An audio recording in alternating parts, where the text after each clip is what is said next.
Kembali lagi bersama saya Hengki Duyan Hermawan di playlist Belajar Affinity Designer. Pada kesempatan kali ini kita akan belajar tentang artboard.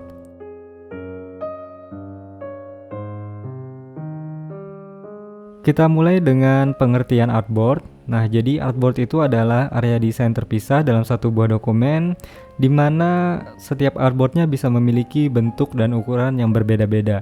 Sebagai ilustrasi, di sini saya memiliki 3 buah artboard yang berada dalam satu buah dokumen. Nah, nama dokumennya sendiri adalah contoh artboard.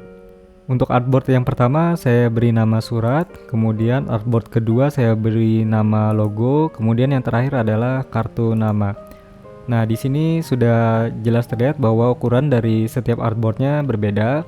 Untuk surat ukurannya adalah 210 mm dikali 297 mm, sedangkan untuk logo adalah 50 mm dikali 50 mm.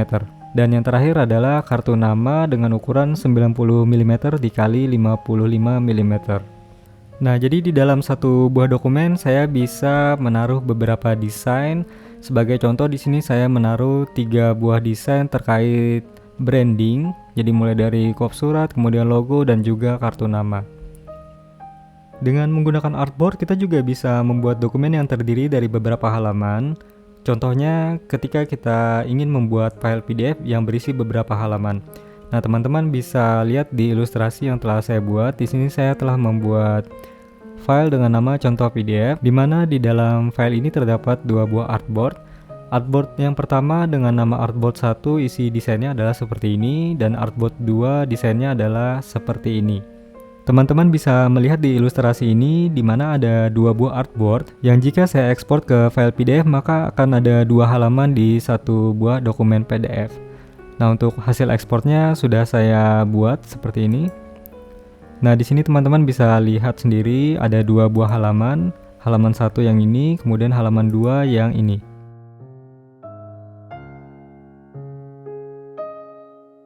Selanjutnya kita akan belajar bagaimana membuat artboard.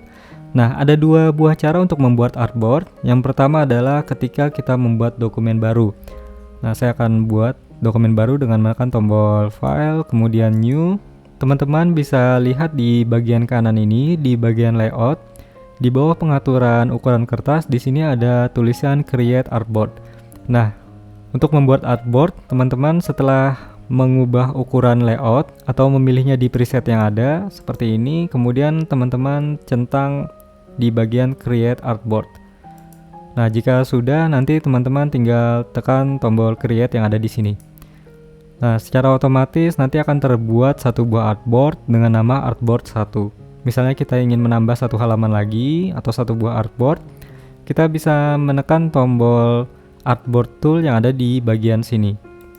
Nah, jika sudah, teman-teman tekan insert artboard. Dan seterusnya ya. Jadi sebagai contoh di sini sudah ada 2 buah artboard. Yang pertama artboard 1, kemudian ada artboard 2. Jika ingin menambahkan artboard 3, tinggal teman-teman klik insert artboard lagi. Namun bagaimana jika teman-teman sudah terlanjur membuat dokumen baru tapi lupa melakukan centang di bagian create artboard seperti ini? Teman-teman tetap bisa membuat artboardnya dengan menekan tombol artboard tool yang ada di sebelah sini tadi.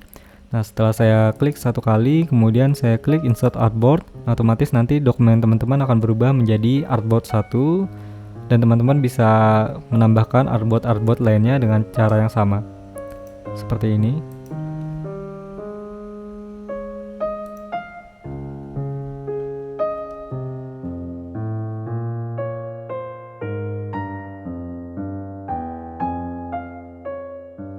Lanjut lagi ke tutorial bagaimana mengubah ukuran dan memindah artboard.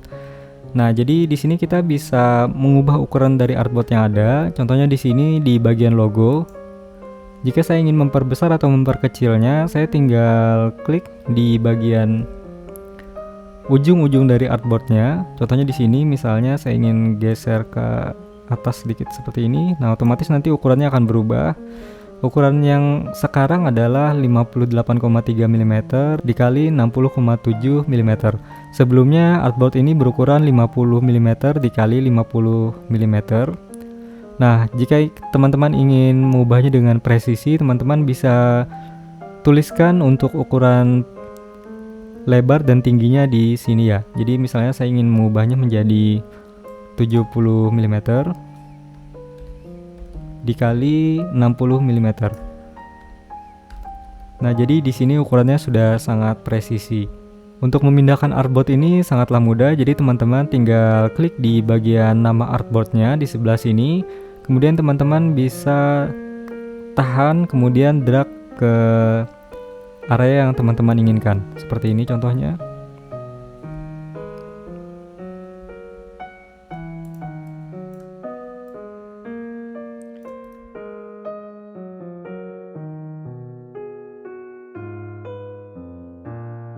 Bagian terakhir dari tutorial ini adalah bagaimana cara mengubah nama dan juga merapikan artboard yang ada.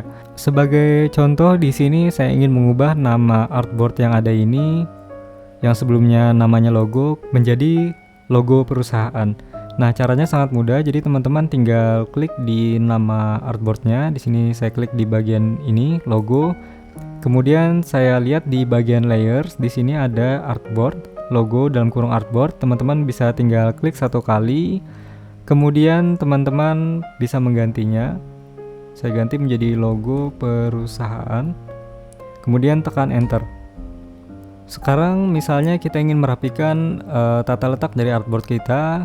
Contohnya misalnya saya ubah dulu letak-letak artboard ini menjadi tidak beraturan. Nah, untuk merapikannya saya bisa menggunakan tools-tools yang ada di toolbar di bagian sini ya. Langkah pertama yang saya lakukan adalah saya klik keseluruhan artboardnya. Contohnya di sini artboard surat, saya klik, kemudian saya klik di logo perusahaan. Untuk melakukan kliknya jangan lupa untuk menekan tombol shift. Kemudian saya klik lagi di kartu nama. Setelah artboard yang saya inginkan sudah terpilih semua, kemudian saya bisa menggunakan tools yang ada di sini di bagian alignment. Kemudian saya bisa merapikannya sesuai kehendak. Sebagai contoh di sini saya ingin merapikannya dengan cara mensejajarkan bagian atas dari setiap artboard yang ada. Nah, di sini tinggal saya klik di bagian align top. Kemudian tekan apply. Nah, di sini otomatis nanti artboard saya sudah rapi, bagian atasnya semua sudah sejajar. Demikian tutorialnya, jangan lupa untuk subscribe channel ini dan juga ikuti playlist belajar Affinity Designer untuk mendapatkan video-video dasar penggunaan Affinity Designer.